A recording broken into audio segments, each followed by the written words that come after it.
وہ بروئے کار آئی اور ان دونوں تحریکوں کو آپ نے قوت کے ساتھ کچل کر رکھ دیا، اور گویا کہ اندرون ملک عرب، جزیرہ نماء عرب، انقلاب محمدی کو اثر نو کنسولیڈیٹ کر کے عمر کے حوالے ہو گیا رضی اللہ تعالی عنہ۔ اب حضرت عمر کے زمانے میں فتوحات کا اب دائرہ جو ہے، اب اندر سے سکون، جزیرہ نماء عرب کے اندر امن ہے، لہذا ساری توجہ خارج کی طرف ہوئی، اور اس میں سب سے زیادہ جس کو نقصان پہنچا وہ سلطنت ایران تھی، اگرچہ سلطنت روما کو بھی پہنچا، لیکن سلطنت روما 3 بر اعظموں پر تھی، شمالی افریقہ، مشرقی یورپ، مغربی ایشیا، شام کا علاقہ، لیکن سلطنت ایران جو ہے اس میں سے سلطنت روما کی ایک ٹانگ ٹوٹی تھی، یعنی ایشیائی جو مقبوضات تھے، باقی تو انٹیکٹ تھی۔ ایران جو ہے تہس نہس ہو گیا، ختم ہو گیا۔ یزدگرد نے حضور کے نامہ مبارک کو چاک کیا تھا تو آپ نے فرما دیا تھا اس نے میرا خط نہیں چاک کیا، اپنی سلطنت کے پرزے اڑا دی۔ اب اس کی ظاہر بات ہے کہ اس پر جو اب وہاں سے جو کاؤنٹر ریولوشنری موومنٹ آیا وہ ایرانین نیشنلزم کا تھا۔ ابو لولو فیروز اور اس کے پیچھے ہرمزان، یہ ایرانی سازش تھی جس نے کہ حضرت عمر کو شہید کیا رضی اللہ تعالی، مسجد کے اندر نماز پڑھتے ہوئے 6 وار کیے۔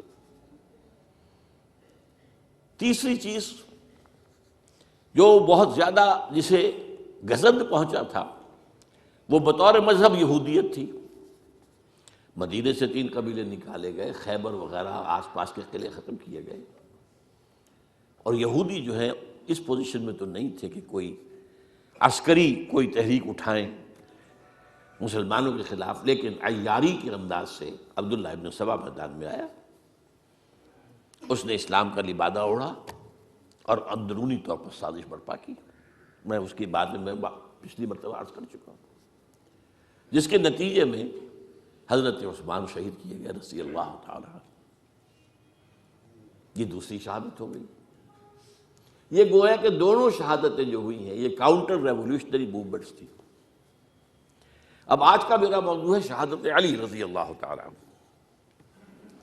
اصل میں حضرت علی رضی اللہ تعالی عنہ کی شہادت بھی اسی الفتنۃ الکبریٰ کا تسلسل ہے، وہ جو عبداللہ ابن سبا کا پیدا کردہ عظیم ترین فتنہ تھا، اسی کا ایک نتیجہ حضرت علی کی شہادت بھی ہے، لیکن وہ بات ذرا تفصیل سے سمجھنی ہوگی، اور اس کے لیے میں ممنون احسان ہوں۔ حال ہی میں ایک کتاب چھپی ہے، ڈاکٹر سید رضوان علی ندوی، وہ محقق ہیں تاریخ کے، انہوں نے بڑی تاریخی تحقیق کے بعد جو باتیں بیان کی ہیں وہ میں آپ کے سامنے رکھ رہا ہوں۔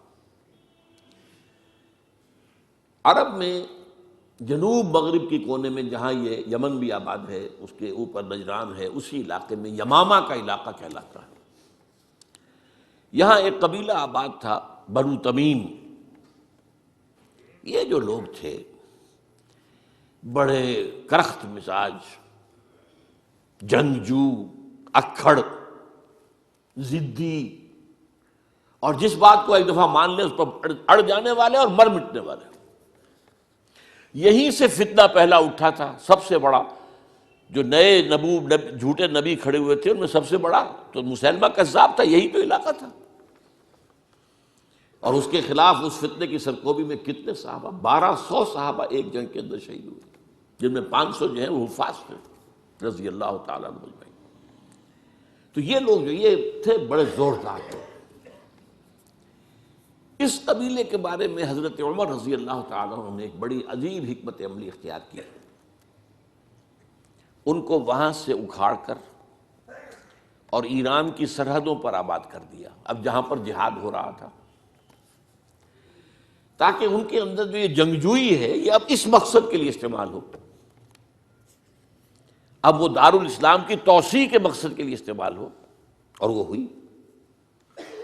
حضرت عمر نے 2 چھاونیاں بنائی تھی رضی اللہ تعالیٰ عنہ، کوفہ اور بصرہ، کیونکہ ظاہر بات ہے کہ اب جو اسلام کا دائرہ پھیل رہا تھا اور اسلامی حکومت پھیل رہی تھی، اور زیادہ تر جو ہے مشرق کی طرف پھیل رہی تھی، ایران اور خراسان وغیرہ کی طرف، تو اب مدینے سے اس کا کنٹرول اتنا آسان نہیں تھا، فاصلہ تھا، تو چھاونیاں بنائیں تاکہ یہ اس سرحد کے اوپر یہ موجودہ مرکز رہے یا فوجیں موجود رہیں، کہیں کوئی بغاوت ہو تو اس کو کچلنے کے لیے وہ قوت فوری طور پر دستیاب ہو سکے۔ یہ لوگ ہیں کہ جو عبداللہ ابن سبا کی فتنے سے سب سے زیادہ متاثر ہوئے۔ ان کی مزاج میں وہ کجی تو تھی نا۔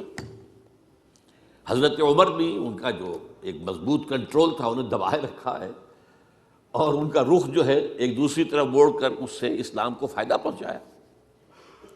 لیکن اس کے بعد جب فتنہ جو آیا یہ عبداللہ ابن سبا، تو سب سے بڑھ کر یہی لوگ اس کے ماننے والے، اور انہی میں سے وہ لوگ تھے جنہوں نے جانیں بھی دے دی ہیں، جنہیں حضرت علی نے زندہ جلایا ہے، اس لیے کہ وہ کہتے تھے کہ علی خدا ہے۔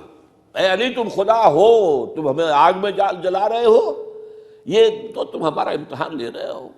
وَلَنَبْلُوَنَّكُمْ بِشَيْءٍ مِّنَ الْخَوْفِ وَالْجُوعِ وَنَقْصٍ مِّنَ الْأَمْوَالِ وَالْأَنفُسِ وَالثَّمَرَاتِ۔ اب وہ اس آیت کو اپنے اوپر منطبق کر رہے ہیں۔ تو یہ جو کرخت لوگ تھے، انہوں نے در حقیقت جو ہے عبداللہ ابن سبا کے کردار میں سب سے بڑا رول پلے کیا، اور انہی کے ہاتھوں حضرت عثمان شہید ہوئے رضی اللہ تعالی۔ اور اس کے بعد انہوں نے حضرت علی رضی اللہ تعالیٰ عنہ کو اپنے گھیرے میں لے لیا، کیونکہ انہی کی کثیر تعداد موجود تھی مدینے میں جب حضرت عثمان شہید ہوئے۔ اس کے بعد اب ظاہر بات ہے کہ کوئی نہ کوئی تو خلیفہ ہونا چاہیے تھا۔ حضرت طلحہ سے کہا گیا، انہوں نے معذرت کر لی، حضرت زبیر سے کہا گیا، انہوں نے معذرت کر لی۔ اب ظاہر بات ہے کہ حضرت علی آخر امت کو چھوڑا تو نہیں جا سکتا تھا بغیر امام کے، انہوں نے قبول کر لی، اگرچہ حضرت حسن روکتے رہے کہ ابا جان یہ ان لوگوں کی بیعت جو ہے آپ قبول نہ کیجیے۔ حضرت حسن تو ان میں سے ہیں جو حضرت عثمان کے دروازے پر کھڑے تھے پہرے دار کی حیثیت سے، حسن اور حسین رضی اللہ تعالیٰ عنہ، انہیں تو معلوم تھا فتنہ جو کون لوگ ہیں۔ اس کے بعد حضرت علی رضی اللہ تعالیٰ عنہ نے اسی حکمت سے، جس حکمت کے تحت حضرت عمر نے یہ چھاونیاں آباد کی تھیں، دارالخلافہ بھی مدینے سے کوفہ منتقل کر دیا تاکہ پورے عالم اسلام کو کنٹرول کیا جا سکے اس مرکز کے ساتھ۔